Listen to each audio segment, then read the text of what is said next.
Right breaking చూస్తున్నాం. నిన్న social మీడియాలో వేణుస్వామి వీడియో హాట్గా ప్రజల ఫోన్లో సోషల్ మీడియాలో తెగ చక్కర్లు కొట్టింది.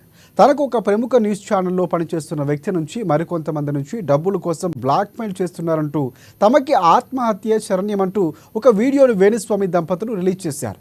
దీనిపై ఆ వ్యక్తి స్పందిస్తూ తనపై వేణుస్వామి అసత్యారోపణలు చేస్తున్నారని వాపోయారు. ఆ తర్వాత జూబ్లీహిల్స్ పోలీస్ స్టేషన్లో వేణుస్వామిపై ఫిర్యాదు కూడా చేశారు.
ఇక నిత్యం వివాదాలు ఉండే వేణుస్వామి ఒక వీడియో నిన్న హాట్గా ప్రజల ఫోన్లో చక్కర్లు కొట్టింది. సోషల్ మీడియాలో హల్చల్ చేసింది.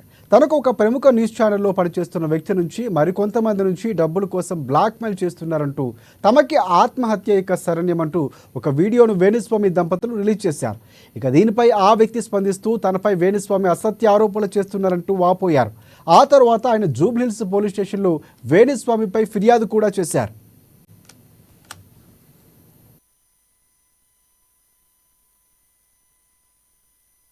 ఒక జ్యోతిష్కుడికి 5 కోట్లు ఇవ్వమని మమ్మల్ని వారం రోజుల నుంచి మాకు మనశ్శాంతులు లేవు. నేను డల్ అయిపోతే ఇంట్లో వాళ్ళు డల్ అయిపోతారని ఎక్కడికి బలవంతంగా యాక్టివ్ గా ఉన్నాను. ఇద్దామంటే 5 కోట్లు అంటే మాట్లాడండి. నా బంగారం, నా కూతురు బంగారం కూడా అమ్మినా దాంట్లో 5% కూడా రాదండి. ఆఖరికి సూసైడ్ కూడా చేసేసుకుందాం అనుకున్నాను. కాకపోతే సూసైడ్ చేసుకుంటే వీళ్ళు ఎలా క్రియేట్ చేస్తారు తెలుసా? వేణుస్వామి మీద వచ్చిన వాటిని తట్టుకోలేక ఆత్మహత్య చేసుకున్న వీణ శ్రీవాణి అని వేసేస్తారు. నా చావు అలా వృధాగా పోకూడదు. ఈ వీడియో, ఈ ఆడియో బయటకు లీక్ అయిన తర్వాత మాకు ఎలాగో థ్రెట్ ఉంటుంది. వాళ్ళు మమ్మల్ని ఎలాగో చంపేస్తారు. ఆ చంపేసేదేదో వీళ్ళు ఇలాంటి వాళ్ళు అని బయట పెట్టి ఇంకెవరు మా వల్ల ఒక ఇద్దరైనా సరే ఈ బ్లాక్ మెయిల్స్ దీంట్లోంచి, ఇది ఇండైరెక్ట్ మర్డర్ అండి. ఇండైరెక్ట్ మర్డర్ తెలుసా? 5 కోట్లు కట్టలేక పరువు కోసము చచ్చిపోతే ఎవరండి బాధ్యులు? ఎవరు బాధ్యులు? దీంట్లో నాకు విచిత్రమైన విషయం ఏంటంటే, ప్రేమ గారు అంత డీసెంట్ జర్నలిస్ట్, ఒక ఆడపిల్ల అమరు చెప్తున్నాడు చూడండి, దాంట్లో ప్రేమకు కూడా వాటా ఉంది. రాంబాబు గారు, టీవీ5 రాంబాబు గారు ప్రతిరోజు నాకు మెసేజ్ పెడతాడు, ఆయనకు కూడా వాటా ఉంది, ఇంకెవరెవరికో వాటాలు ఉన్నాయి అని చెప్తుంటే నా ఫ్యూజులు ఎగిరిపోయాయండి.